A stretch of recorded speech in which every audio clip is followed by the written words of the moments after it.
Good morning mga kaswiti. Ito yung trabaho namin dito mga kaswiti. Yung fireproof piping. Ito mga kaswiti, ito yung riser.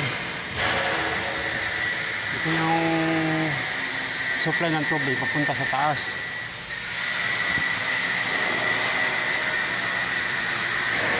Yan, mahaba po yan.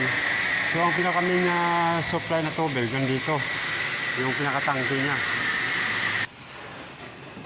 Yan mga kaswiti, yung pinakatangke. Hindi kami kukuha ng supply ng tubig.